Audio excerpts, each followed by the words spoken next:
Good morning. I'm Sonni Efron, president of the National Press Foundation, and we're coming to you from the Evelyn Y. Davis Studios in Washington, D.C. This program is one in a series of trade webinars sponsored by the Heinrich Foundation in Singapore. And the Heinrich Foundation also sponsors a prestigious trade award for journalists. That application is open now. So if you or a colleague has done a smart story on international trade in general, or sanctions or economic statecraft, we urge you to apply. The deadline is October 28th, and we'll put the link for that application in the chat. Today, we're talking about deglobalization, and our goal is to help the journalists on this Zoom understand both the big themes, the unraveling of the global order of free trade as the US, China, and Russia splinter into blocs, but also the various tools that the EU, the US, and China are using to try to achieve their geopolitical goals. And that includes sanctions, secondary sanctions, export controls, technical standards, unreliable entities lists, and more. So to help you wade through this morass and report these important stories, we have four very distinguished guests. I'm so grateful to you all for making time for us. Scott Anderson is a former U.S. diplomat and government attorney, now at the Brookings Institution. He also writes and podcasts for the site Lawfare. And he's a law professor and has kindly agreed to kick off this program by explaining some of these complicated legal issues in plain English. So Scott, thank you. And next we have Neena Shenai, non-resident fellow at the American Enterprise Institute. She researches global trade, international economics, globalization, and now this process of deglobalization. She's an expert on secondary sanctions and how multinational companies must comply. And Neena's also in-house attorney at Medtronic. We also have Bryce Barrows, who is China Affairs Analyst at the Alliance for Securing Democracy at the German Marshall Fund. And Bryce is coming to us from Berlin, and he'll update us on how European policymakers and analysts are looking at the tensions with China. So thank you for being with us. And finally, for the journalistic tradecraft part of our program, we're delighted to have Daniel Flatley, a Bloomberg national security reporter here in DC. Dan writes frequently about sanctions, visas, and arms sales, and now also deglobalization statecraft. As always at MPF, we're on the record, and we will post an interactive transcript of this program and a video afterwards. Also, you don't have to wait to the end of the program to ask questions. This is meant to be a conversation between journalists and great sources. So please drop your questions in the Q&A as we go along, or raise your Zoom hand so Jeff can unmute you to ask your questions. So Scott, thanks again for being here and for offering to explain the legal strategies the United States is using, and also helping us decipher the US Treasury website. So let me turn it over to you. Sure. Thank you for having me, Sonni. I appreciate it. As Sonni mentioned, MPF has asked me to come in and talk a little about some of the legal authorities that are behind this process of deglobalization that we're talking about today. There's a lot of them, and I don't have time to get into all of them. I'm actually just going to focus on one. Other ones, the Committee on Foreign Investment in the United States, export controls, things like that. I'm happy to get into in Q&A, but I'm going to focus on the International Emergency Economic Powers Act. That's a 1977 law that is the legal authority behind the vast majority of sanctions programs the United States imposes, particularly those implemented by primarily the Treasury Department, and also in some cases also the State Department and Justice Department to some limited extents, depending on the type of the program. It's worth noting these authorities aren't designed to be deglobalization or protectionist or anti-trade or anti-economic engagement authorities. Quite the contrary, actually. Most of them are designed on and used in a way that is based on the premise that the United States, precisely because it has such close international economic ties with different actors around the world, can leverage those to advance its policy objectives in regards to more general foreign policy. So, economic sanctions basically cut off a foreign actor from accessing those actors that are in the US economy, for lack of a better way to put it. And that is the sanction, that is the punishment. So these rely upon global integration to be used. But as they are used more often, the concern is, and I think there is some basis for this concern, you see other particularly global economies, Russia, China, moving away, trying to disengage in different ways to insulate themselves from the potential political pressure and political effects of the use of authorities like IEPA or the International Emergency Economic Powers Act. IEPA is a very interesting law in that it is a very, very broad delegation of authority from the Congress to the president. That basically says, Mr. President, you are allowed to regulate any sort of economic transaction that intersects with U.S. jurisdiction, meaning it's by U.S. persons or involving U.S. property or property that's in or touches on the United States. That is a huge swath of economic activities around the world, but not everything. There's very little. Designating someone under IEPA means that there are punishments for anybody within the orbit of U.S. jurisdiction to engage economically with that actor. That doesn't mean that actor isn't able to go to other economies that aren't rely upon the United States, like China, for example, being a big one, Russia, et cetera, particularly where actors there may not have business with the United States and therefore not be worried about any punishment the United States would impose on them if they were to engage, or could impose on them if they were to engage and trade with that group. Sonni in particular asked me to spend some time kind of walking through how to look at Treasury Department actions in the space and understand them. And so I'm going to share my screen so I can do that really quick with you, and walk through an actual recent Treasury Department press release announcing a recent action, which then I'm going to use to explain some of the legal authorities that's actually happening here. So this is an actual September 30th press release. Hopefully everyone can see on the screen. Let me know if not. It relates to a set of actions that the United States imposed as part of the very broad, really unprecedented universe of sanctions being imposed on Russia in response to its aggression in Ukraine. This is a more recent set of actions, specifically in response to the purported annexation of Donetsk and Luhansk, in Ukraine, kind of separatist territories that Russia now has said is part of Russia, and held a referendum that is a somewhat dubious referendum to that effect. These press releases, of course, provide a narrative description of what the Treasury Department is doing, but they don't often get into the details, some of which actually matter to understand what's actually happening underneath. So if you scroll down past the traditional quotes and kind of description of the policy relevance and other actions the government is taking, in this case, it's talking about international coordination. The first thing really to look for is these EO indicators, right? EO stands for executive order, and the International Emergency Economic Powers Act, because it delegates very broad authority to the president, hinges on the president actually taking action before it does anything. The president almost always, not 100%, but 99.9% of the time, does that through an executive order, which is essentially an official statement issued by the president, published in the Federal Register eventually, that lays out the parameters of a sanctions program. Basically says to federal agencies, here's how you're going to use this authority that Congress has given me to advance certain policy goals. Here we see 3 different executive orders are in play. And if you look them up separately, they don't provide links to them for whatever reason, you can see them here. One of these is the executive order installed after the initial annexation of Crimea in March 2014. Another one is another executive order adopted in April 2021. There's an early Biden administration order, but before the Ukraine conflict, kind of targeting general Russian bad behavior.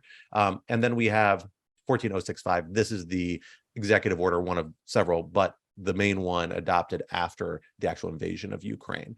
Each of these has slightly different parameters defining who can be designated. You can see those here. These are different criterion that then the agencies look through their intelligence, look through their information available to them, and they say, these entities qualify, we're going to designate them. And that's how you end up getting with these sanctioned entities that, again, U.S. economic actors are not allowed to interact with.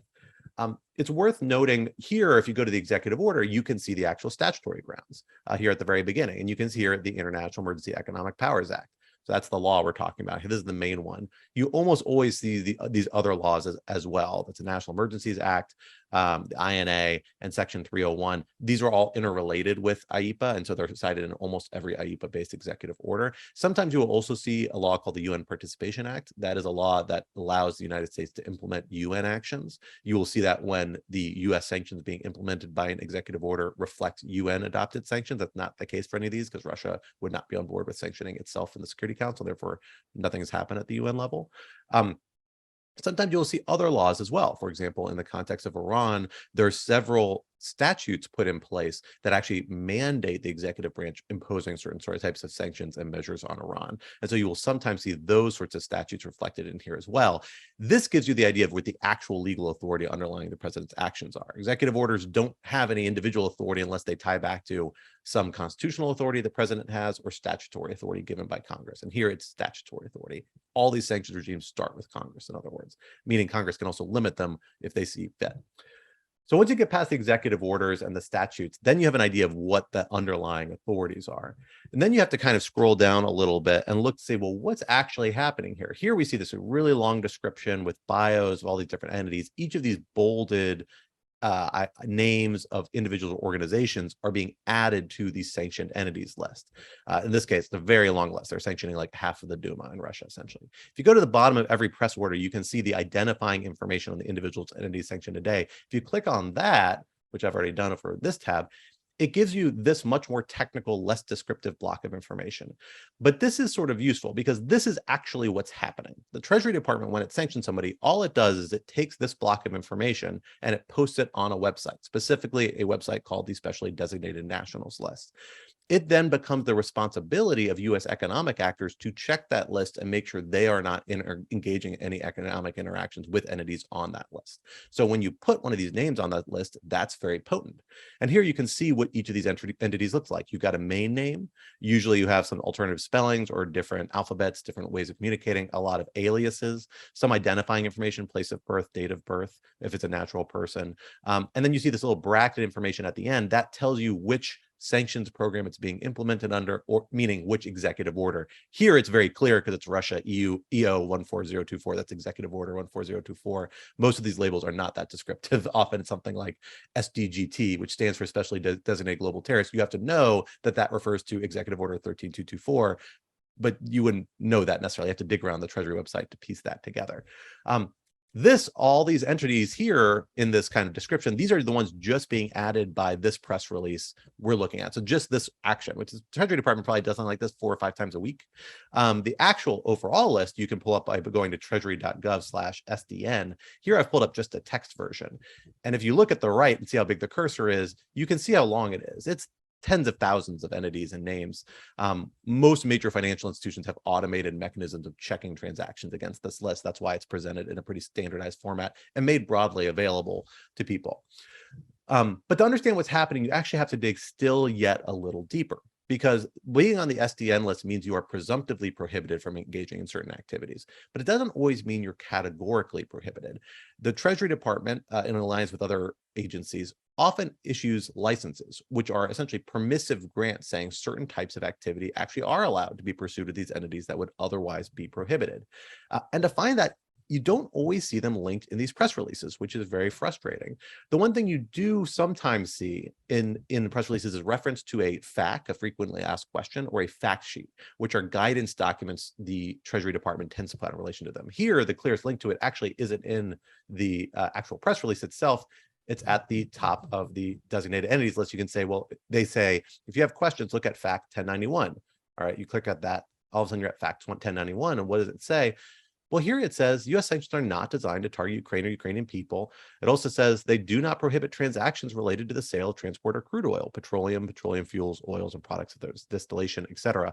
There's all these exceptions, and it points to Russia-related General License 8C, which if you click on that, all right, we'll already pull it up over here. It says outright, here's the transactions that, in spite of being on the SDN list, are actually permitted still. And this is really common in the Russia sanctions or other sanctions involving major global economies, because there is concern over sanctioning will trigger all sorts of global economic effects. There's a broad range of licenses related to Russia, which were allowed to either slowly allow economic actors to disengage with Russia or allow certain types of trade, particularly around energy, to continue, because there were concerns blocking it would have 2 major consequences for the global economy. So to really understand what's happening, you have to dig into not just what Treasury Department posts in terms of its affirmative action, you also have to do this extra level of investigation to say, well, what is the Treasury Department and the US government generally permitting that's an exception from the usual rules regarding sanctioned entities? And again, in many cases, particularly relating to Russia, those are really, really significant exceptions you have to understand to get the full scope of the program. And they often are described, Treasury Department is trying really hard these days to be much clearer about the consequences of its listings and designations, but it's not always with the level of detail or completeness that you might hope. And so it's worth doing this digging if you really want to understand what the sanctions program is. That said, I will say something that as a law professor and a lawyer in government, you don't like to say, which is that the law isn't everything in this particular case.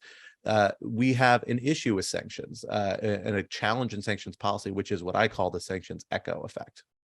And that is that when the US government and its allies impose sanctions on a particular domain, whether it's an industry, a country, a particular set of actors, global economic actors, meaning businesses, tend to react to that. They try and anticipate future risk and build their business strategy against it. That means that you will see economic actors disengage from activities that would not themselves be prohibited, some of which you as the US government might actually want them to do. The classic example here is Afghanistan. The United States government has introduced all sorts of exceptions to its sanctions relating to the Taliban for Afghanistan to encourage and facilitate all sorts of humanitarian activities, trade activities, economic activities. But a lot of those activities still aren't happening because economic actors are worried about future sanctions, risks of exposure, civil liability through related civil liability provisions, and a variety of other measures that just make those risky environments. And unless you really understand that sanctions echo the market effects of sanctions, not just the direct legal effects, you don't get the full sense of the impact in the real world of a lot of sanctions measures. And I think a lot of our other panelists are probably better equipped to deal with that sanctions echo effect than I am. And so I will stop my remarks here, Sonni, and hand it back to you. Okay, well, thank you so much, Scott, for that fabulous introduction, and how I wish I'd had that when I first came to Washington. So thanks. I want to just remind everyone on this call that if you want to ask a question, please raise your hand, or just drop your question in the chat. You don't have to wait to the end, and we'll answer that. So as we go, let me turn this over now to Neena. Neena, can we talk about the big pictures? Scott talked about the echo effect and the sort of, whether you think it's overbroad or whatever, but the anticipatory unraveling of the global trade order in response to this, very aggressive, set of sanctions and other use of other authorities. So can you talk about how secondary sanctions and fear of getting sanctioned and risk and all that, where are we at this moment in time on these issues?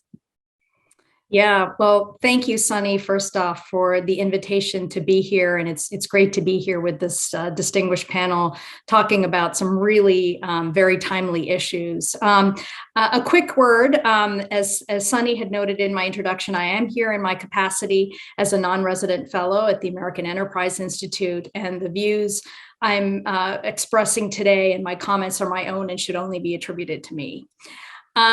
The question you raise, again, is very timely, Sonni. And it's an issue with respect to the big picture, the title of this program, Deglobalization, that I have been thinking about for several years, actually, in concert with a Brookings colleague, a senior fellow, Josh Meltzer. We have a joint nonpartisan project, an AEI Brookings project titled Reconceptualizing Globalization. And when we first initiated the project, it was to consider and how to bring innovative thinking to this idea of globalization, how to explain it better, both from a policy and a communication standpoint, and the impacts on the U.S. and the global economy.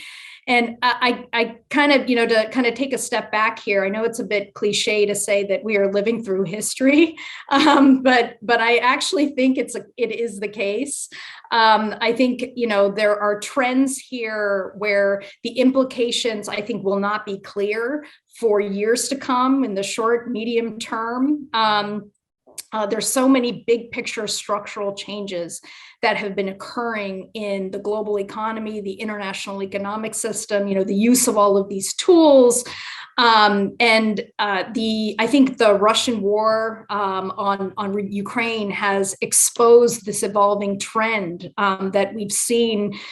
We've seen trade wars over the last few years, COVID, and I think that all of these different factors and dislocations have been accelerating a real metamorphosis of the nature of international economic relations. At the turn of the century, the 21st century, there was a very broad optimistic sense that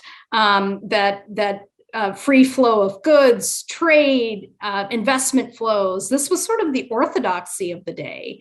And that increased economic activity would bring about political change across the world. This was the time when China was included in the World Trade Organization, Russia also into the World Trade Organization. But we've definitely seen a very significant shift, which is covered a lot these days in the news. But I think we're still grappling with the effects of it. We're seeing the effects of the fraying of the post-World War II economic order, the rules-based system that was created really out of the ashes of the Second World War to foster cooperation among great powers, to prevent another war, to prevent the beggar-thy-neighbor policies in the 1930s. But I think the world is increasingly these days, given the factors I've already mentioned, is increasingly moving toward different realities and different polarized blocs.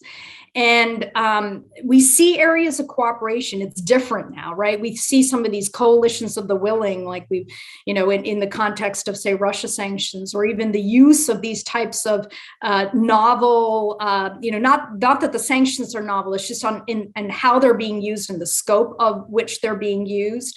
The use of industrial policy in the West, which we had not really seen before. Private activity also moving in that direction. I think both these kind of offensive, defensive policies, these changes, I think are going to continue to have fundamental effects on the global economy. And I think these structural changes that are afoot are only accelerating. And I think we are going to see the use of these tools increasingly because they are the foreign policy tools of choice. Let's talk a little bit about secondary sanctions and what Scott discussed as the echo effect. Mm-hmm.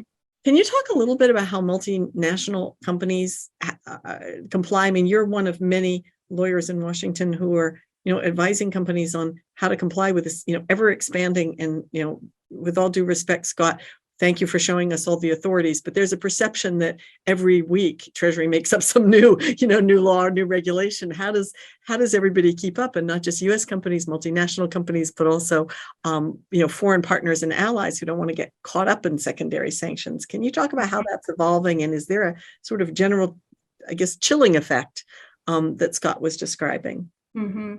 Well, let's just take a step back here. I think Scott you're walking through the authorities and the press release were terrific because these documents are highly complicated and very technical. And there are many statutes. There's a complicated set of statutes, regulations, depending on which sanctions program we're talking about, whether it's Iran or Russia. Sanctions can be comprehensive. Think Iran. They can be targeted. Think like the Balkans, or somewhere in between where we are more these days. Think Russia, Venezuela, where there are sectors of these countries or regions being placed under specific types of sanctions. On top of that, there are export controls, which we haven't talked about, right? Where there are restrictions on the types of technologies that can be conveyed within certain jurisdictions and to certain entities. And Sonni, you mentioned secondary sanctions, right? So what are they? We have primary sanctions. Scott spent time on this. These are direct sanctions that are imposed, say, when the U.S. imposes them, they are based on transactions and dealings by U.S. persons, U.S. entities, technology subject to U.S. jurisdiction. But there are also these secondary sanctions, which are essentially the long arm reach of U.S. law. So extraterritorial application of U.S. law reaching non-U.S. persons, entities, where at the end of the day, they're having to choose between doing business with the U.S. or business with the sanctioned entities. And I shouldn't just say business, it's really any activity. And it's being used, these types of secondary sanctions, in a number of jurisdictions. I think it's most predominantly used in the Iran context, but we're seeing it now in the Russia context as well, as well as in others. And what's been extraordinary here, Sonni, is the use of these types of measures and the hints of the use of these types of measures in other jurisdictions. Traditionally, this has been a U.S. issue. issue, just because of the really the importance of the U.S. dollar, the importance of the U.S. economy to the global system, also the importance of the U.S. financial system to the global economy, where U.S. extraterritorial rules could have real effect on the behavior of actors not traditionally subject to U.S. jurisdiction. But we see some of this language now entering EU sanctions. We see, kind of these broader concept of material support that was in those EO executive orders and those press releases that Scott showed, which signal those elements. So I think it's certainly, as we have these coalitions of the willing that I mentioned, I think we may see an increased use of these types of measures to influence activities traditionally outside those jurisdictions. Well, thank you. Let me ask about two specific examples before we go to Bryce. One is the Taiwan semiconductor issue, where this was, I understand, under export controls. I actually felt kind of sorry for the journalists who had to cover this thing on deadline, because it was so complicated. And then the export controls, Dan is smiling. Dan, maybe you were one of them that had to write these stories on deadline, but you had the export controls, but then exceptions to the export controls for South Korean companies, for example. And can you talk about how, just a little more about companies, having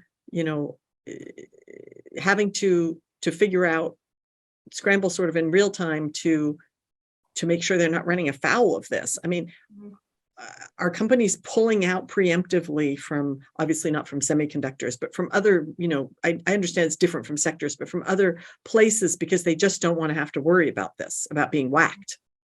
Mm-hmm. Well, let me step back again. I'm here to speak about this from a policy standpoint. Right. I think these rules and as we understand it, and from what I've seen with these rules, they are a sea change. Some of these export control rules and how they're being used in how the U.S. is looking at export control policy. I think traditionally there has been a view on export policy that the intent is to keep competitor countries a few generations back in terms of technology, and in that way promote U.S. competitiveness, as well as I think primarily U.S. national security, but also U.S. competitiveness from a big picture standpoint when you're looking at what constitutes national security, right? I think there's been this shift, and we've seen it in some of the public statements by the by the U.S. administration about actually looking to figure out how to I think sort of degrade foreign competition. It's more of a zero-sum game approach, as opposed to the traditional, post-World War II liberal order type of approach to grow the size of the pie. Okay, well, thank you so much for that. And Bryce, I want to turn it over to you. Welcome, Bryce Barrows. Bryce, for those of you who are joining us late, is coming to us from Berlin. He's been talking to EU policymakers and analysts about the China issue. Bryce's specialty is China. Of course, we're touching on all these issues of U.S., desire to curtail China's access to technologies without completely crashing the global economic system, if that's possible. So let me turn it over to you. First of all, what are you hearing, and what's the mood in Germany as Germany, grapples with these issues, including the alleged use of Iranian drones by Russia, and the EU sanctioning them on that, as well as all the China issues? Yeah, so thank you so much for allowing me to join. And it's a privilege to be on a panel with so many esteemed experts and specialists on this topic. And once again, just to reiterate, I'm speaking on behalf of myself, not for the Alliance for Security and Democracy or the German Marshall Fund. So I think there's a few different ways to sort of look at your question in terms of how these topics are being thought through in Germany. I think it's a very difficult question that many policymakers and policy wonks here are trying to grapple with. How does Germany deal or interact with very different sanctions regimes and export trade control regimes between Germany itself, China, as well as the secondary sanctions or extraterritorial, export control regimes for manufacturing firms. And I think that's a very difficult thing that many individuals I've had the chance to chat with since I've been here, either in the private sector and the public sector, or working as policy wonks, really are still trying to get an understanding of. I think in terms of some of the different sanctions we've seen over the last several years, really kicking up with Ukraine and Russia, Russia's invasion of Ukraine, you are starting to see that the European Union, as well as member states, are really starting to work in concert with the United States when it comes to sanctioning individuals, especially in the case of China, related to Xinjiang, Hong Kong, human rights abuses, and whatnot.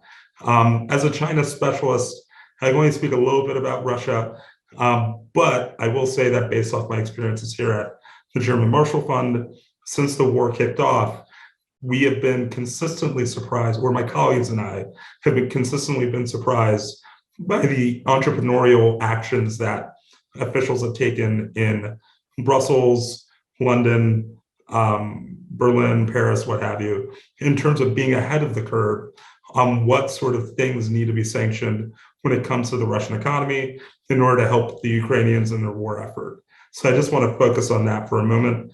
I'd also like to make a comment about Scott's previous overview of how to read EOs and whatnot. Something else I would be mindful of, especially for the journalists that are here, when it comes to looking at identifiers that are included on US Treasury, press releases, depending on the language, sometimes the Treasury Department goes back and will update the identifiers that are included, like the date of birth or, the name that might be in a foreign language. There has been a couple of different instances in which companies have been able to evade sanctions by just changing one or two characters in a foreign language for their foreign name, especially in the case of China. And some of that has to do with, OFAC is only so big. It's getting a little bit more money related to Russia in terms of that sanctions regime. And in addition to thinking forward to how, economic sanctions and regimes can be used against China for further sort of actions, which has been, made note of, if there's ever anything that happened with Taiwan, or just for human rights abuses in general. But there have been a couple of cases where companies that are based in China were able to continue to evade sanctions by changing one Chinese character or two from their identifiers, and the Treasury Department was not able to catch that quick enough. So that's something to be mindful of, because that can be a sort of a catch-22 when it comes to sanctions enforcement. So I want to share a quick presentation that kind of goes over China's secondary sanctions against Lithuania, which I'm here to chat about mostly. And I'll talk a little bit about the US sanctions regime, as well as the EU sanction regime. I decided to include the EU sanction regime since I am in the European Union at the moment. Stand by. So I'm going to keep this very brief since I've already talked a little bit. So let's talk about the goal of the US sanctions regimes, US sanctions regime itself, EU sanctions regime, recent US commerce actions against China, China's sanctions regulations, China's actions against Lithuania, whether or not their sanctions were effective, and the European Union's response. So it's important to remember that US sanctions can, achieve a bunch of different things, but it's normally to promote non-proliferation, counter-proliferation, which also includes to prevent the dual use of technology, which is a big part of why the Commerce Department, recognizing that we mostly are talking about Treasury, but the Commerce Department was able to use some of its most recent authorities to try to halt the use of semiconductors in the case of China, not only to prevent China from getting a leg up militarily, as Neena sort of alluded to earlier, but also to prevent some of the manufacturing bases that they might have in terms of creating more semiconductors down the line. Counterterrorism has been a big focus of the sanctions regime since the global war on terror. The global war on terror really helped mature the US sanctions regime and create some of the different entities that now exist under the terrorism and financial intelligence umbrella at the Treasury Department. Combating human rights abuses goes without saying. Xinjiang, Hong Kong, some of the issues related to Russia, deterring entities and individuals for undermining democratic processes or institutions. That also includes some of the things that happened in 2016 with Russian disinformation as one good example, and then military technology development, as I alluded to earlier.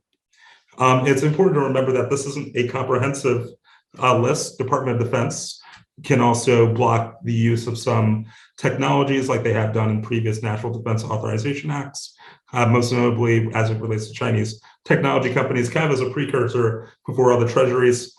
Sanctions happened on certain companies like Huawei, in addition to commerce entity lists and unverified list entries, as well as Department of Justice can go after human rights abusers. But these are sort of the main entities I would look at when thinking of policy development and the implementation of sanctions, which includes DFI, which is the Office of Terrorism and Financial Intelligence, as I mentioned. And under that, there are 5 different entities that could go into that, all right here.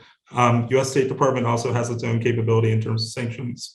And US Department of Commerce, technically not sanctions, but in terms of how export controls can be used, definitely has a similar effect to sanctions.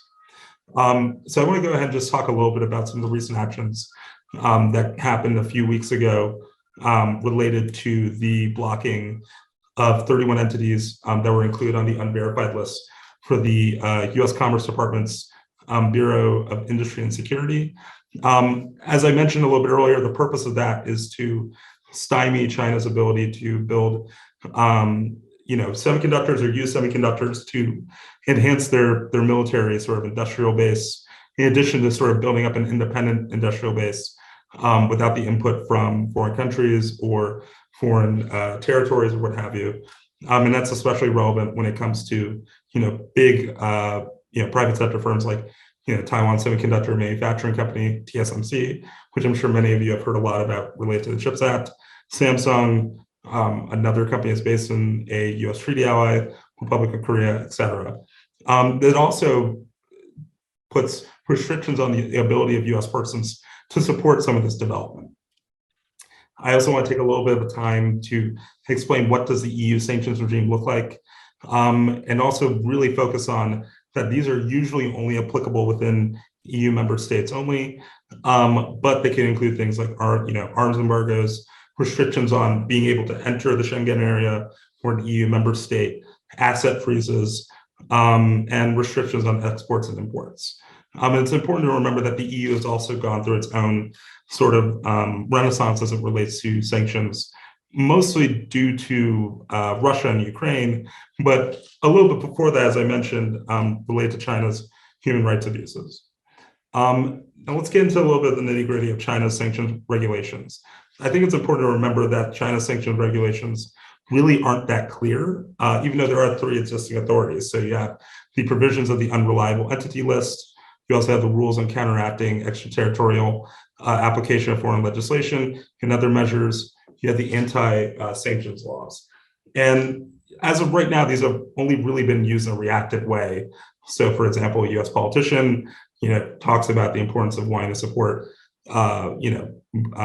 democratic movements in Hong Kong, for example. That politician, which several have been, might end up on one of these lists, or the anti-foreign sanctions laws, for example, in theory, is supposed to be a countermeasure to, a company like ZTE or Huawei getting sanctioned, just to sort of provide a grand overview. But it's also important to remember that China often uses economic coercion instead of just straight up sanctions. That tends to be the economic weapon that works the best for them. And I want to talk a little bit about Lithuania. Brief background, I'm sure many of you know Lithuania has had a very tough relationship with China, in part in the last 2 years, 3 years, since COVID-19, in part because of the close-knitting ties that Lithuania has with Taiwan. And this has led to the downgrading of diplomatic relations, which is a big deal, especially since Lithuania is an EU member state and a NATO member state. And this eventually led to China imposing a customs block on Lithuania, which is kind of a de facto primary sanctions regime, in that any sort of component part that was created by a Lithuanian company itself or an EU registered company using Lithuanian components would not be allowed to enter China. And In this way, it's a de facto secondary sanctions regime, because a company in Germany that might be sourcing from Lithuania, or a company in France that might be sourcing from Lithuania, would be hit by this, and some of them have been. The question is whether or not these sanctions have been effective. I would say no. Ties between Lithuania and Taiwan have deepened. And you can look here for some of the different statistics or stats that sort of explain that. I think the biggest thing is how these export bloc and de facto secondary sanctions have actually increased Lithuania's exports to the Indo-Pacific region as a whole. And then lastly, I want to talk a little bit about the EU's proposed response has not been fully implemented yet to future acts of economic coercion or secondary sanctions regimes in this case. So the EU, specifically European Commission, is trying to develop the anti-coercion instrument, which is supposed to build on the EU's sort of strategic autonomy. I'm sure some of you have heard about the speech that the High Representative on Foreign Affairs, Joseph Borrell, has made earlier this week, talking about the sort of perilous sort of situation that the EU sort of lies between, navigating the United States as well as China, and wanting to be a little bit more autonomous when it comes to implementing its own economic policies to keep the single market together. And that's what some of this fits into. Also defines economic coercion as pressure against the union broadly, which is one of the ways that Lithuania was interpreted because of this de facto secondary sanctions nature of it, but also against anything that targets a member state, which also includes Lithuania. And some of the measures include, restrictions on banking, insurance, capital markets, import, exports, and tariffs.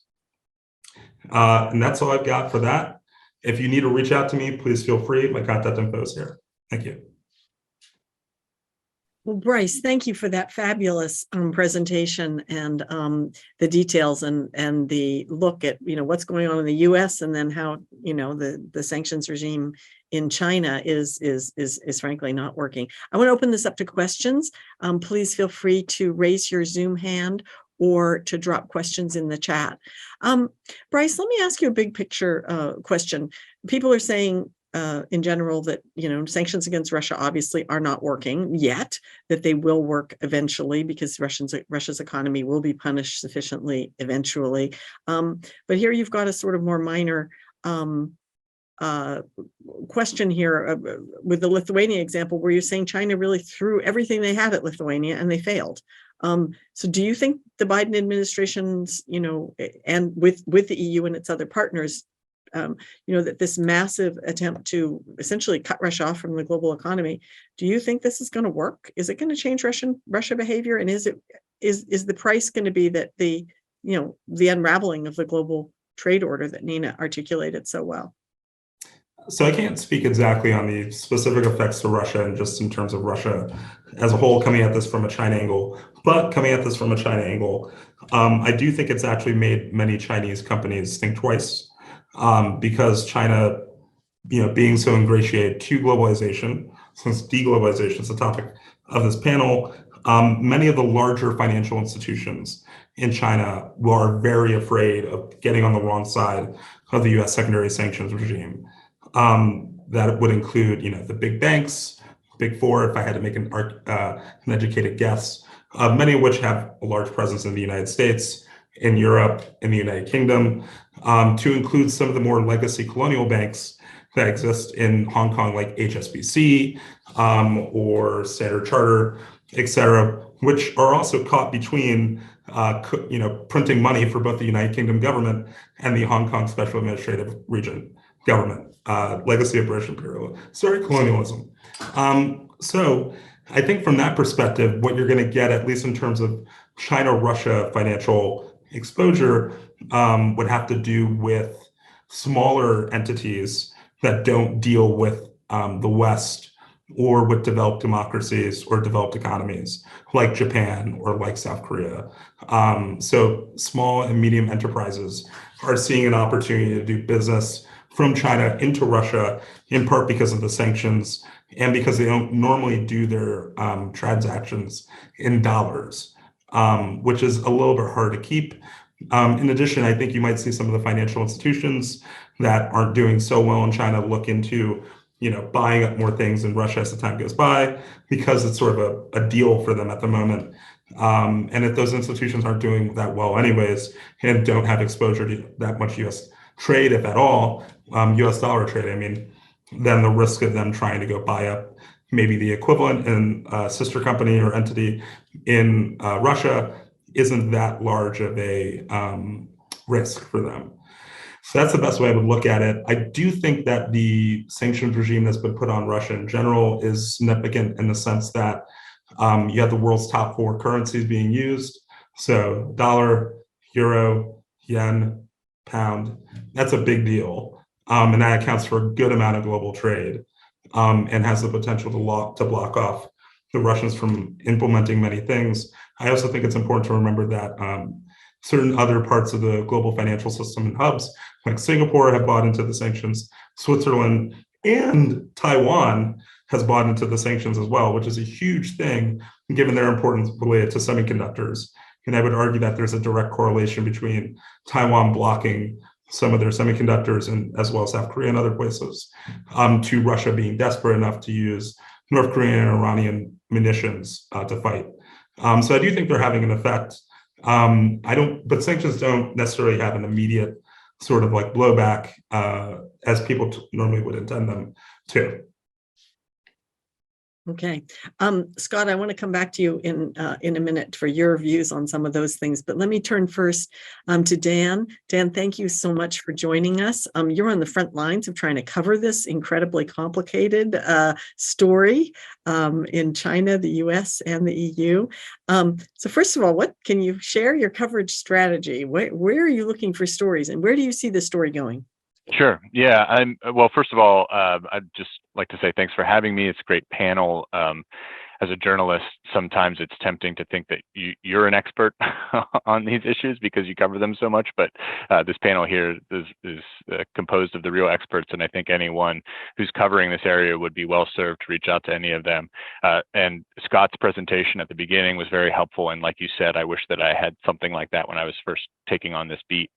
I would sort of divide what we're talking about today into 2 basic areas, sort of one subsumes the other, and that would be sanctions and what I come to call and what others have called economic statecraft.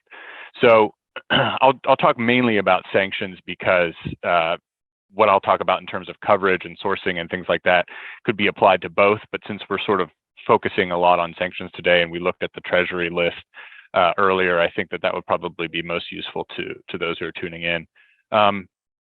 So I think that you could kind of think of the coverage area broadly in sort of 3 categories. Breaking news, source-driven scoops would be the second category, and then the third category would be sort of reactions, context, or what Scott called the echo effects.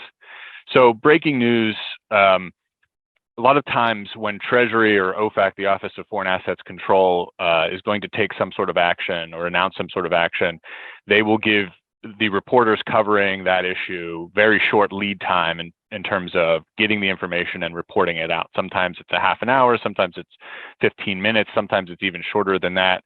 There's reasons why they do that, but what it means for those who are covering this is that you have to kind of come into that press release with a little bit of basic knowledge about what they're talking about, which is why it was good that Scott sort of talked about those executive orders and a lot of that stuff, because you want to sort of be doing your homework a little bit before you start writing about this to know what the general policies are and what Treasury is trying to achieve with any given action.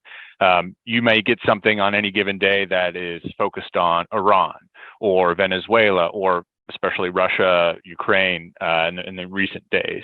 And so you want to sort of at a glance know, okay, this is this region of the world, this is this country, this fits into this policy priority for the administration, whoever may be making these calls. And so you're going to have come into looking at that stuff with a little bit of background.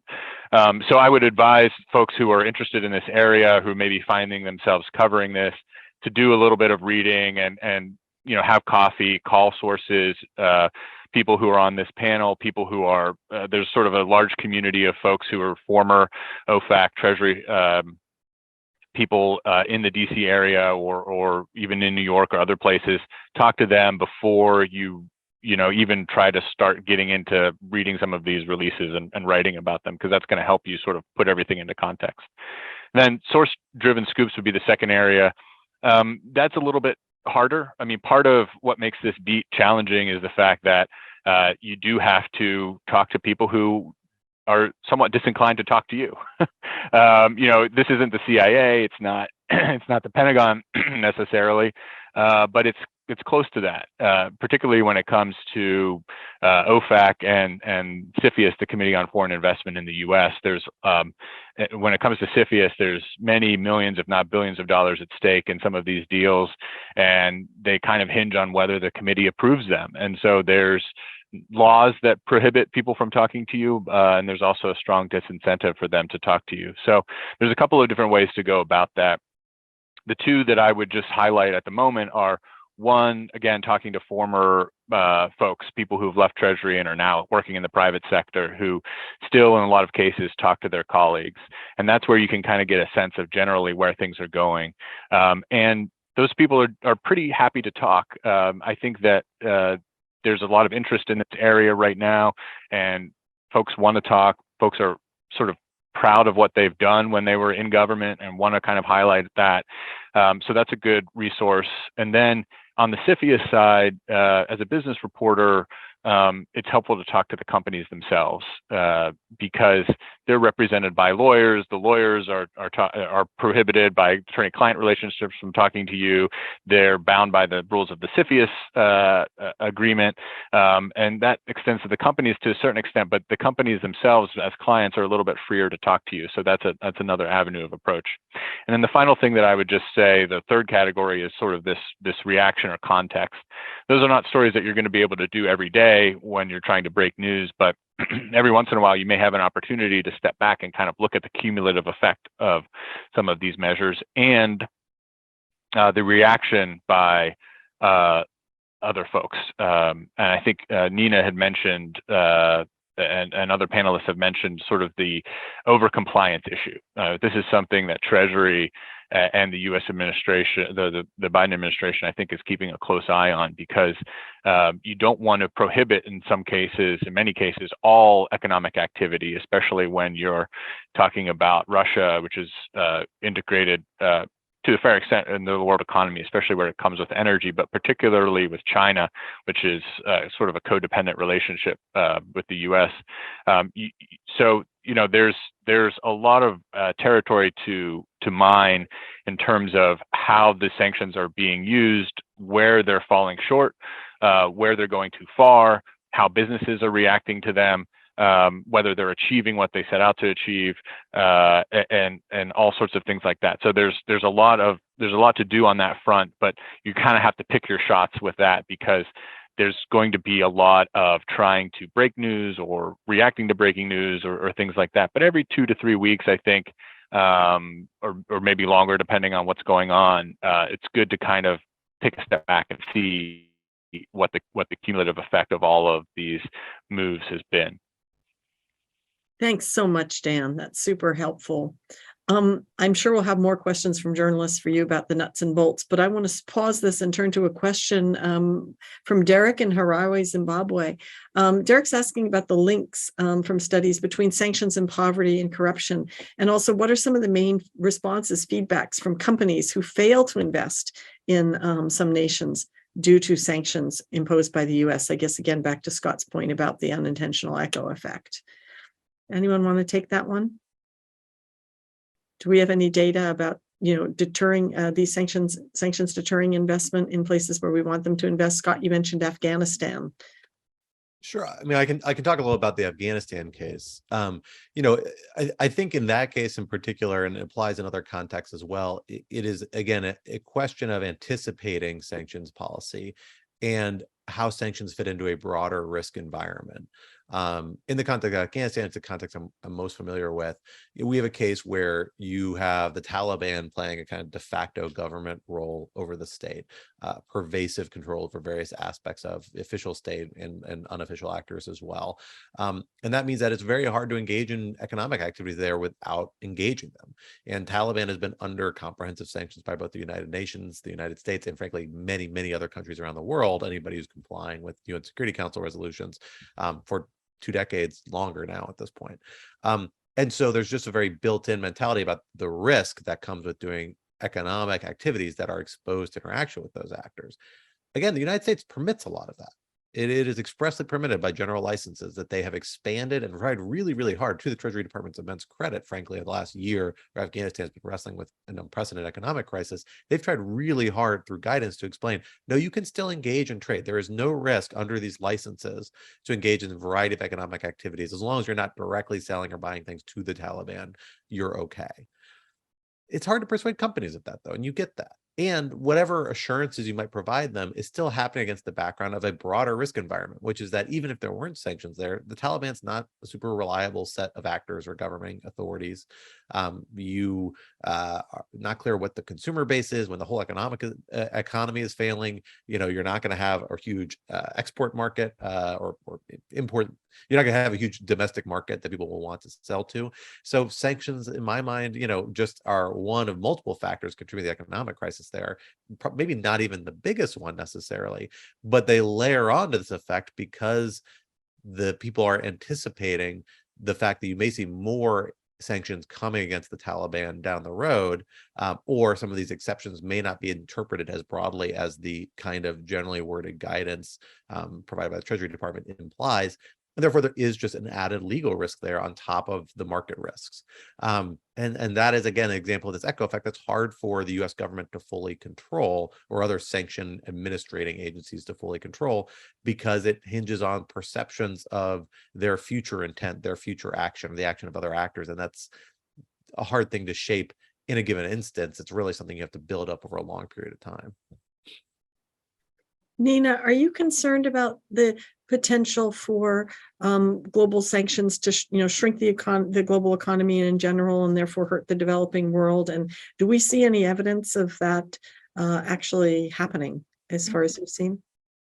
Yeah, it's a great question. And, just to piggyback a bit on what Scott just mentioned, I think there have been some really very positive developments on how sanctions are imposed these days. So I think, given the tools that are available, and we've talked about a lot of these innovative tools, the intent of the sanctions is to prohibit certain types of activity. Now, I know that in certain countries, say where there's a disproportionate ownership of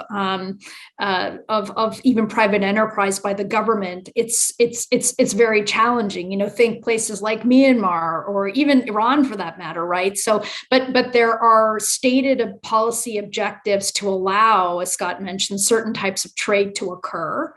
Humanitarian trade to continue. And the sanctions these days are a lot more targeted. You even look at the Russia context, it's just the volume and the kind of the nature of the sanctions imposed. But even with Russia, it's certain entities that are targeted, certain sectors that are targeted.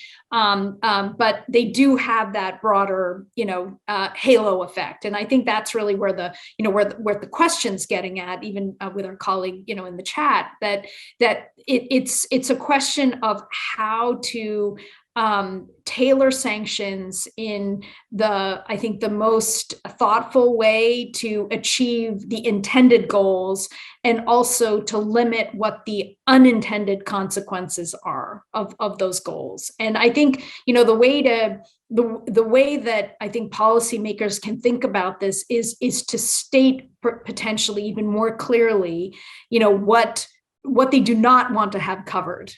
We've seen this in certain contexts where, where certain activities are allowed, companies banks, et cetera, are over complying, but there may be, it's either things like comfort letters or FAQs or the like that the government can put forward to clarify what the scope of the sanctions are in order to mitigate some of those effects that you're asking about.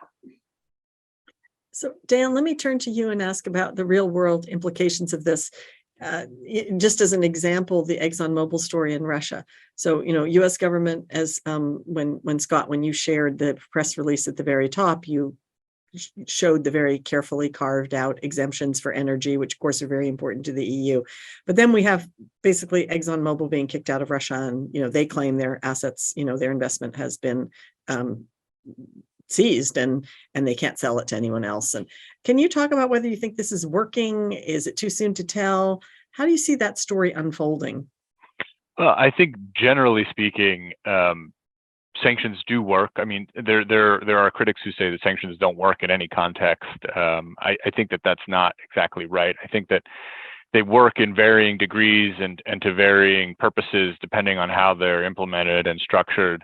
In the Russian context, what you see a lot is what we've taken to call self-sanctioning by companies who just sort of say broadly, we're not doing business in Russia, both because they're responding to a U.S. policy, an official policy of the government, but also because there's a public relations aspect to it and a moral, in this context, imperative that many companies feel like they just don't want to do business with that sector.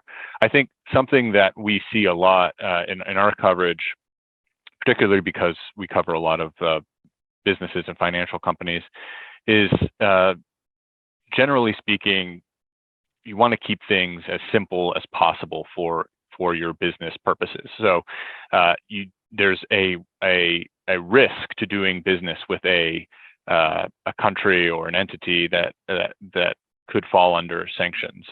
So it's safer in general to just stay away, I think, is what many companies have adopted.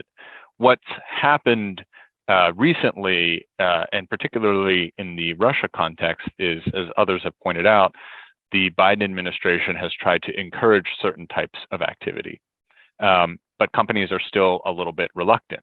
And part of the reason that it could be is because when you're talking about the U.S. government, you are not just talking about the White House. There's also Congress, and Congress can often be in a different place than the administration on some of these things.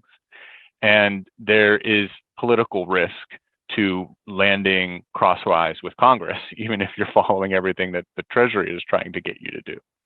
So it's a delicate dance for these companies that are putting, again, many millions, if not billions of dollars on the line. When it comes to energy, this is a very interesting part of what the U.S. is trying to achieve here, because as others have noted, of course, the U.S. has accepted or exempted energy transactions from virtually all the sanctions that have been levied against Russia. And obviously they've done that because they want to keep energy prices low, not just here for what we're paying here in the US, but also for developing countries and others around the world. They don't want to spike sort of a global conflagration based around energy. But that makes it very complicated for companies like Exxon and others who are trying to do business in Russia or trying to exit their positions in Russia, because it creates a whole lot of uncertainty around that. And now you have Treasury trying to implement a price cap on Russian oil, which has never really been tried before. And there's varying takes on whether it would work or whether it won't work, or whether it will have some sort of effect just by talking about it or introducing the idea, what needs to come on the back end in order to enforce it. So there's a lot of things that, and this is kind of getting more into the economic statecraft area, but there's a lot of things that people are trying now that have never really been tried before. And I think this is where we get into the theme of globalization or deglobalization, where you definitely see a little bit more pulling back, a little bit more looking inward by a lot of the major powers around the world, the US, China, Russia to a certain extent. And where this goes is sort of where the story is most interesting, I think, because you know, you have sanctions, you have export controls, you have domestic policy, and this is, I think, really fertile ground for folks who want to write about this, because there's a lot to sort of sort through as things go on. There's a lot of opportunities for breaking news, and there's often a lot of opportunities to kind of step back and do more enterprising pieces about where we're headed with this. Bryce, let me turn back to you on this this question of energy in Europe. We've seen just in the last few days intensifying demonstrations in France against the high energy prices, and yet this desire by the EU to sort of, you know, keep it together, keep European unity. What are you hearing anything about that issue in Berlin, and how do you view that? Yeah, so just from, once again, this is not my formal expertise, but being here in Berlin, a lot of the word on the ground that I've heard is there's a lot of confusion over energy policy. I know that it's been, you know, the government or the ruling coalition here has been trying to figure out what they're going to do about the nuclear power plants, been looking into alternatives to try to get more oil and gas here and whatnot. And it's really been frustrating from some of the peers of mine I've chatted with about it, as well as some of the officials I've interacted with. I do think, though, that even though there has been a lot of frustration, I do have the sense, just based off how I've seen, you know, things unfold as an Indo-Pacific specialist who works at a transatlantic organization. I really have been amazed in the last almost 8 months since the war's kicked off by how cohesive European officials have been on most things, and I do have a sense that they should be able to sort of figure out something that's going on, although it's going to require difficult choices in the long term, especially, you know, with Germany. The big thing I just mentioned is the nuclear power plants. That's going to be a big issue going forward. But that's just me speaking as a China specialist who dabbles a lot in the transatlantic space. Scott, can I turn back to you on the biggest policy question? You know, in your view, is the Biden administration and the EU, Bryce used the interesting word entrepreneurial to describe the EU authorities' approach to this. You know, is the US and the EU overshooting, in your view, or do you think that this is just a necessary, this is the only tool basically that we have short of war to deal with Russia and some of the Chinese alleged aggression? Are they overshooting, or are they getting it right? You know, I think you do really have to separate China and Russia because the approach is very different between the two. I'm frankly much more familiar with Russia and Ukraine, so I'll focus my comments on that. You know, it's hard to know what the consequences of what we are doing in regard to Russia will be. This is flat out the most comprehensive and full-bodied set of economic sanctions that has ever been imposed against a global economy. Let alone one of this size. Remember, Russia is a G20, or was at the beginning of this a G20 economy. I suspect it is not anymore. We don't know what the consequences of that look like in a globally integrated economy. I think is part of the reason why the Biden administration has, while it initially came on very strong, putting a lot of and announcing the intent to impose a whole range of very aggressive sanctions very quickly as soon as Russia invaded Ukraine, to try and match, frankly, the tempo of the battlefield, to try and impose immediate consequences on Russia, that in the hopes that that might deter them from completing or pursuing the military campaign. Even as it did that, the Biden administration and its allies have been careful to build in licenses, build in easing mechanisms, use a variety of economic tools to try and ease some of the economic consequences that might flow from this. And they've had actually a surprising amount of success from that. I mean, the global economy is in a difficult strait. You know, we've seen inflation, a lot of other factors kick into this. We have a devastating, you know, grain shortage, although the Biden administration has been very involved in trying to negotiate solutions to that. These are all very real problems that arise from both this conflict and, to a substantial extent, the sanctions imposed around this conflict. But they've been able to manage them this far.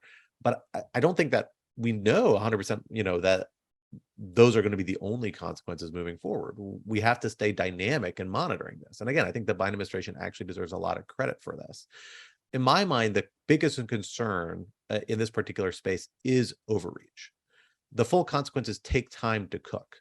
you don't immediately cripple a major global economy. It's going to take months for Russia to fully feel the bite. And then when it feels that bite's going to linger for years and years and years. That's with regards to its domestic economy, and especially true in regards to the export controls being used to try and cripple its military industrial complex, right? I mean, we're talking about a potential decades-long handicap of their military capabilities. At least that's the kind of expressed target of the United States and its allies. So it's a long game. And I think I worry about the impatience you hear from folks in Congress, from folks in kind of the commentariat, saying, oh, we got to hit Russia harder, keep hitting Russia and piling on these sanctions until it caves, because that is, I worry, overreaching or overcorrecting. You are setting up a bunch of measures that are going to have massive consequences way down the road that we don't 100% know what they are. And you may be setting up too many measures that we can control those outcomes and tamper down some of their worst negative consequences for innocent actors around the world. It's a really dangerous and difficult game. I don't envy the policymakers having to pursue it. Like I said, I've been impressed by the extent to which they've done it thoughtfully so far. But I do worry that, the constant pressure to impose additional measures really is missing how this game works and how these policies will actually be implemented, and may trigger a more negative outcome in the long run. Dan, you're here in Washington.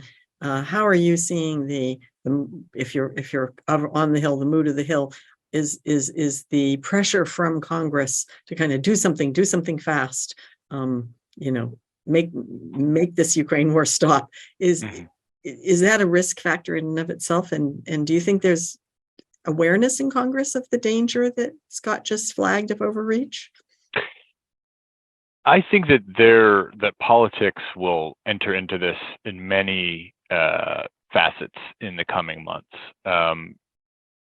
To just sort of set the table a bit, I would take a step back and sort of assess where we are right now in terms of the interaction between the sanctions, the export controls, and what's going on the ground in Ukraine.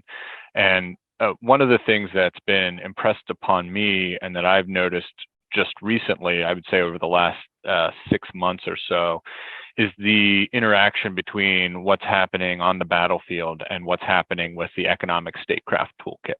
Last Friday, just this Friday passed, Treasury convened a group of officials from, I think it was 33 different nations at the Treasury Department building in the historic cash room.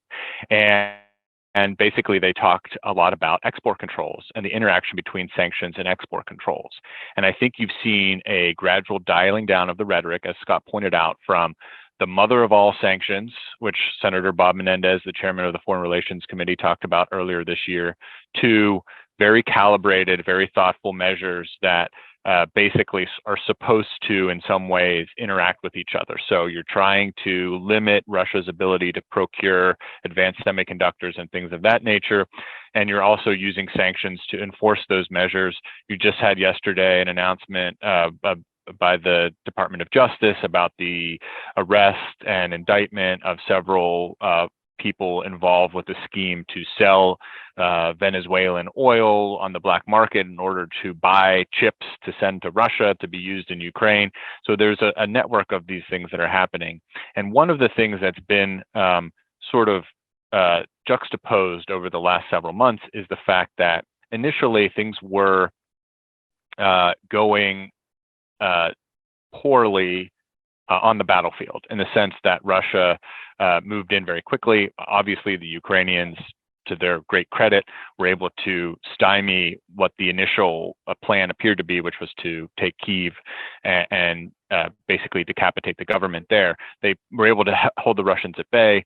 There was a bit of a stalemate for a while, and recently the news from the battlefield has been somewhat more encouraging in terms of the Ukrainians being able to make incursions into Russian-held territory and so on and so forth. And that has to do with the arms sales and the weapons shipments that we facilitate, that the US has facilitated to Ukraine. So there's an interaction between all of these various different things.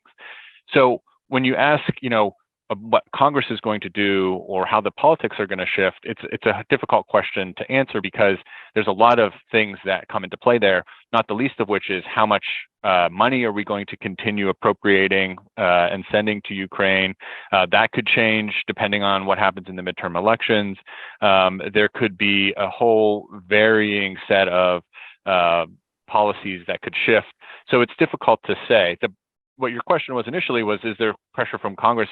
I think there is pressure from Congress to do more, but in part that's because Congress has the ability to put pressure on the administration, and the administration has to respond to that pressure and calibrate things in a way that's not going to have unintended consequences, which of course are hard to predict because they are unintended.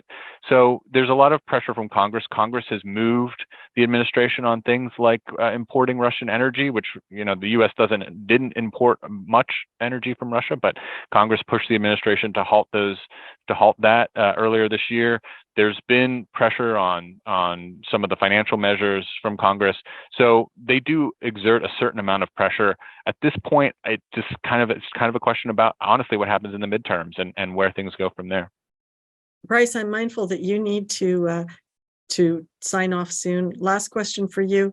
Does Xi Jinping's anointment at the Party Congress change anything?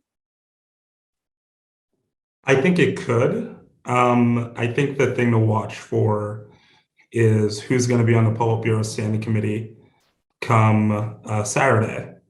I know there's been a lot of discussion about, you know, the content of the speech that came out over the weekend and other sort of comments and whatnot in the last few days because the Party Congress is 6 days long. But I think the thing for me is watching who are the individuals that are going to walk out on the stage with him in the Politburo Standing Committee come Saturday morning Beijing time, or Saturday sometime Beijing time, and what are their sort of loyalty towards him?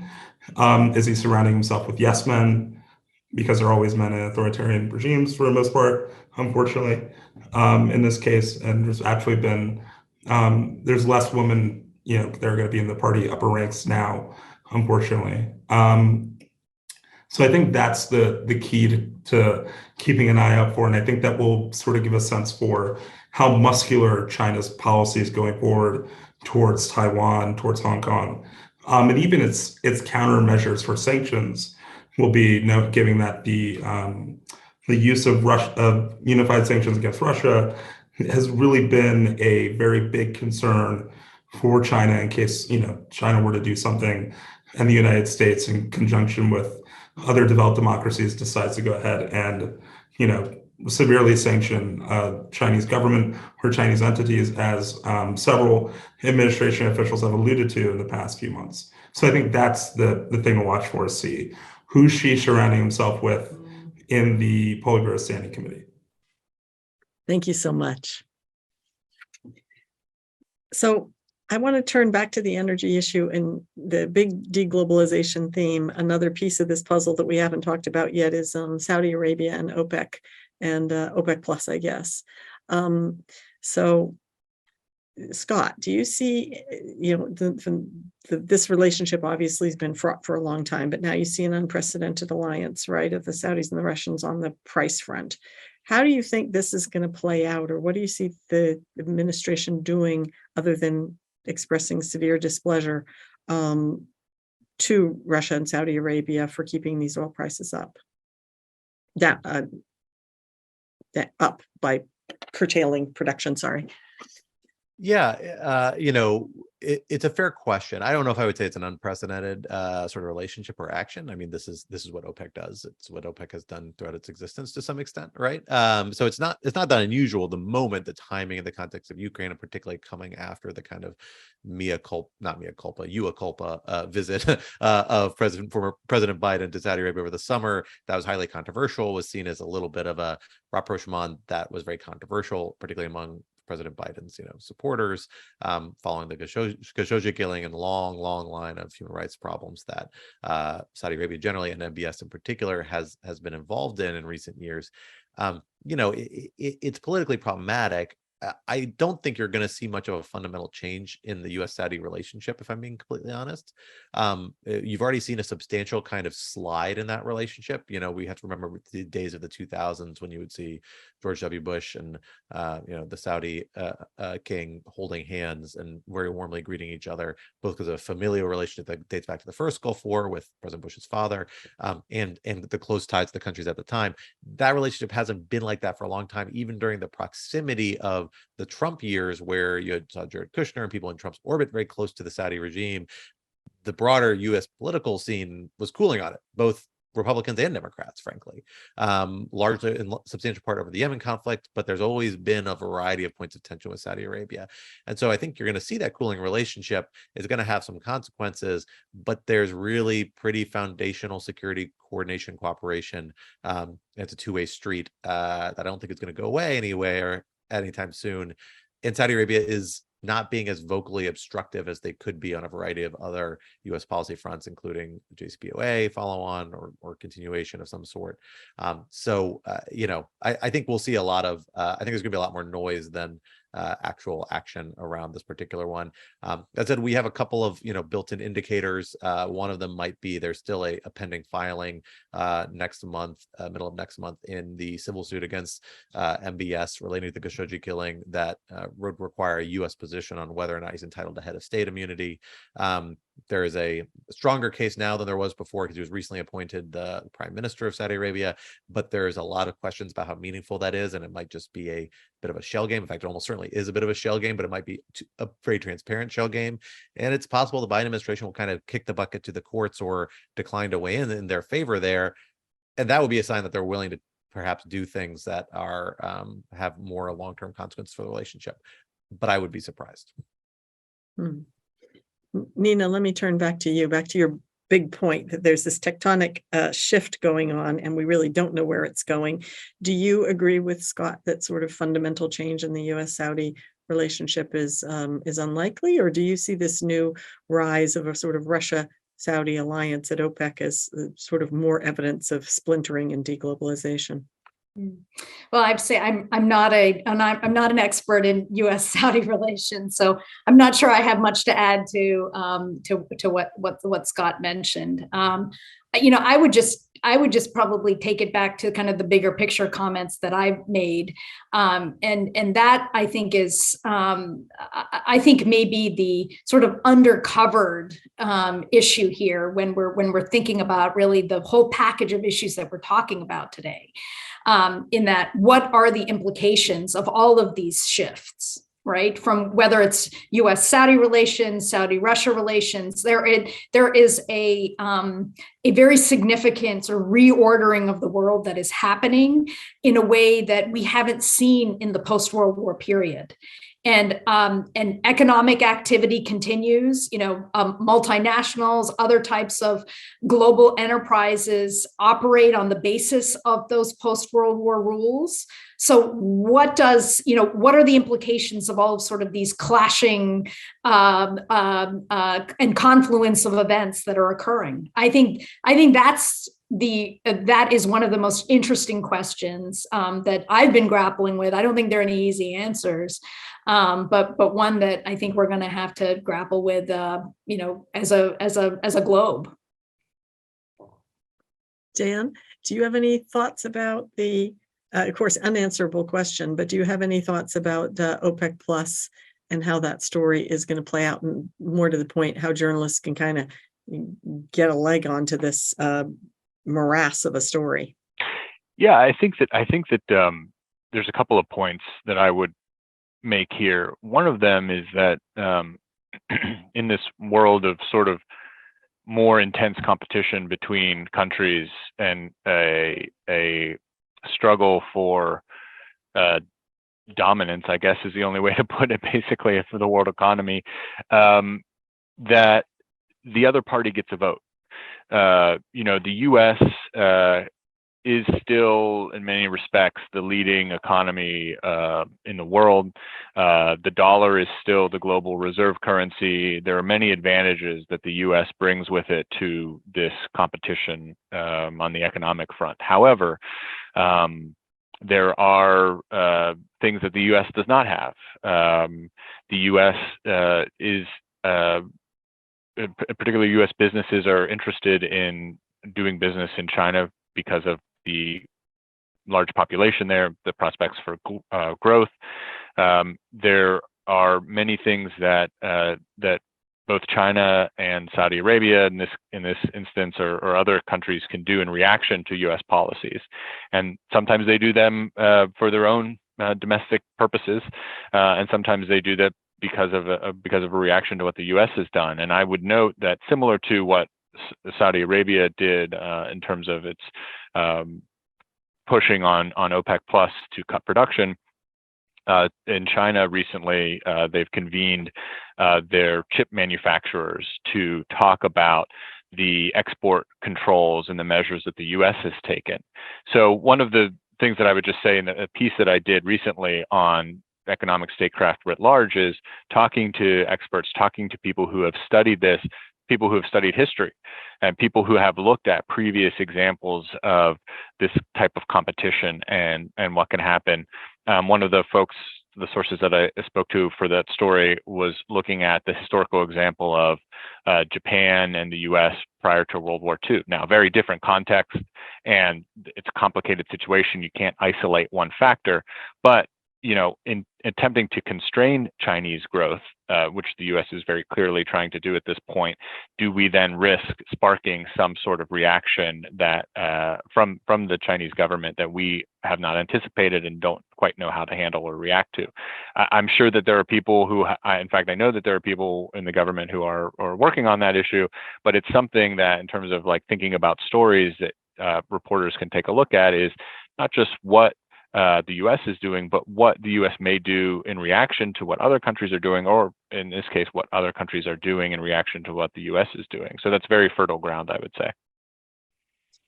Scott, any last thoughts about what reporters ought to be writing about in this incredibly complex multinational ping pong game? I think we've covered a lot of the essentials. The thing I do think it's important to bear in mind is, and it's hard depending on your beat, is that a lot of these relationships in this era, you can't view it just through the economic or commercial lens. There's a strong political element of it, not just from a day-to-day policy or the policy administration, but baked in political elements. In the Saudi example, like, again, as I mentioned before, security cooperation, the security relationship is a foundational pillar of the bilateral relationship. And that's something that is not easy to break down or separate as easily, frankly, as even some economic ties. And so it's hard to keep that perspective. And the intersection of economics and national security, two realms that we used to think of as pretty separated in particularly the kind of neoliberal era of the 90s and early 2000s, that's not the case anymore. If it was ever the case, certainly not the case anymore. They're much more integrated. And so for a holistic picture, you have to bring in those other security issues and understand how they interact with economics. It's not just security impinging on economics. Sometimes it's the other way around as well. And so those holistic pictures are challenging, but it is if you want to capture the whole picture, that's the sort of integrated, broader aperture lens you have to take to these sorts of questions. Well, I want to thank all three of you so very much, Dan Flatley, Scott Anderson, and Neena Shenai. Thank you for helping journalists at the National Press Foundation. Thank you for a fascinating, wide-ranging discussion. And to all of you watching, thanks again. You can send your questions afterwards. All of these experts are more than willing to talk to journalists and help you with your stories. So with that, I'll sign on. Thanks, everybody. Thank you. Thank you.